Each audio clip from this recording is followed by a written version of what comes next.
shacibka Soomaaliyeed dadweynaha Soomaaliyeed meel kastoo dunida joogtaanba waan idin soo salaamaya maanta saddex mawduuc baan ka hadlaya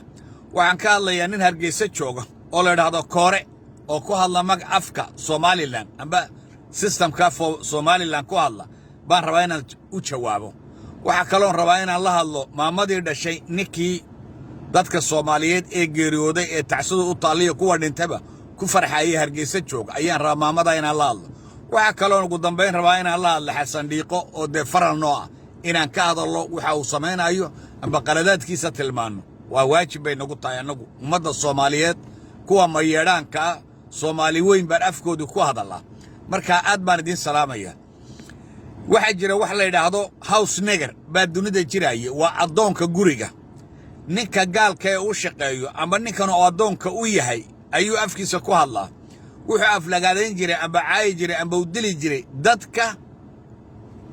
ka shaqeeya fiilka beeraha ka shaqeeya madow ayaa loo isticmaali jiray ina Koore ma aha qof shakhsi isagu afkiisa ku hadlaaya ta kale waa qof ay akhlaaqdii iyo damiirkii iyo insaannimadii iyo muslimnimadii iyo human dignity intuba ka maqan tahay weeyo wixii la yiraahdo ku hadlaya nin ciil qaba oo cuqdadaysan oo cadhaysan oo itaal lahayn qofku hadduu cuqdadaysan yahay oo ciil qabo una tamar lahayn cadhadaas oo kale ayaa ka muuqato hadii jeer waxa ku hadlaa nin ciil qaba ama dad ciil qaba afkoodiiba ku hadlaya ayuu ku hadlay wuxuu yiri dadkii Muqdisho ku dhintay ayax bay ahaayeen ma oran karna anagu dad islaam ah oo akhlaaq leh oo damiir leh oo aan la damqanaynaa dadka kuwa ay ka dhinteena waan la damqanaynaa kuwa dhinteena waan la damqanaynaa ilaahayna waxaan weydiinaynaa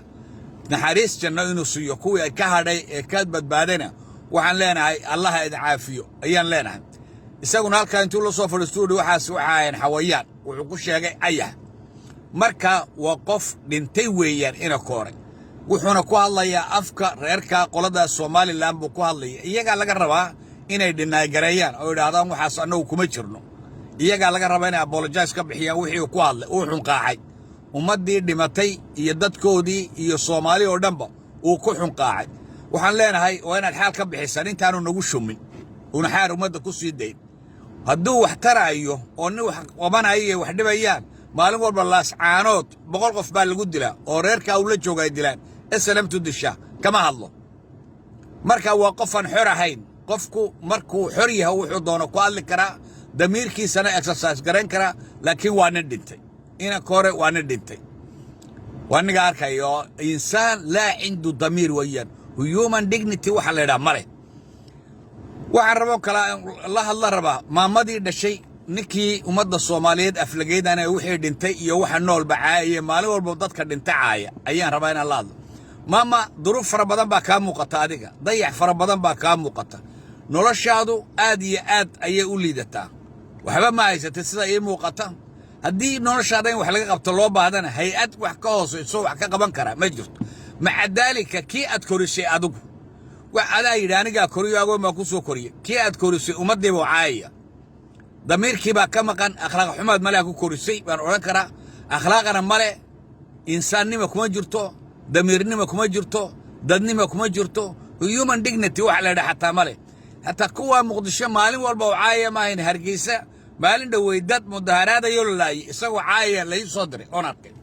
oo la biyahan idinka goynayna la yirkaan idinka goynayna waxa rabnaan idinku sameynayna waa Hargeysa dhexdeeda marka qofkaasi qof bili aadana maaha kuma tilmaami karno bili aadam waa nooc kale waa nin la oran jiray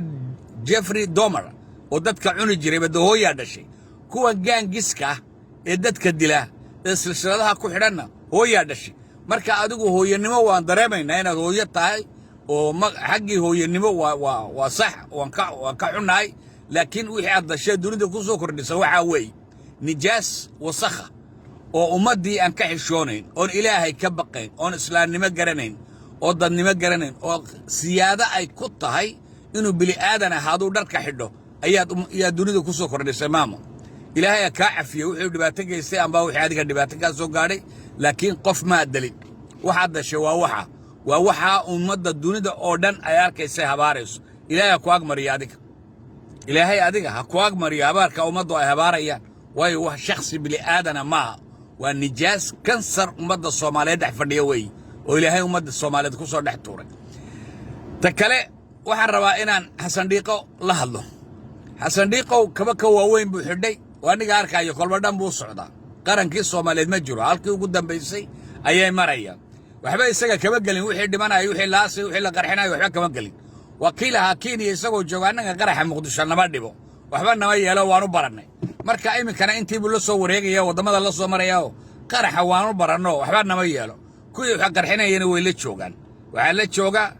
Robow mahad salaad mahad karatay waxa la wixii masiiba ay umada qarxinaysa baa la joogta oo ah wasiiro madax waa Soomaali ninkii Soomaali dila ee xasuuqa sida kuwaas madax buu noqonaya waa meesha qura ee ninkii Soomaali baabiya amba dila uu madax ku noqdo waa Soomaaliya dunida kale oo dhan maxkamada la soo taaga xasan dhiiqo oo kale in maxkamada la soo taagay ninkii qaranka Soomaaliyeed oo shaqeynaya ka hor yimiday ee halka jasiiro u fadhiistay ee maalmo baalka la soo fadhiya ونقال وهاي من كروان دقالبا إنايو شباب بان سلينا النابود وحنا وعيار صاحب تنما وبين وحكجر هاي مجرتو مركا حسن ديق أنا واتاش حالة ديسو كما كوين بوحدين شاركة وين بوحدين مراد مدو بوحدين وانين عاركاية دان كو دونو سوي عرصانية دا كل بدن بوصعد سوي عرصانية دا مركا دولة صومالية مجرتي إلهي وحن كرجين إنها دولة في عنها أدبان ديسو سلامية صومالي ملك الصدوري دا جوكتان با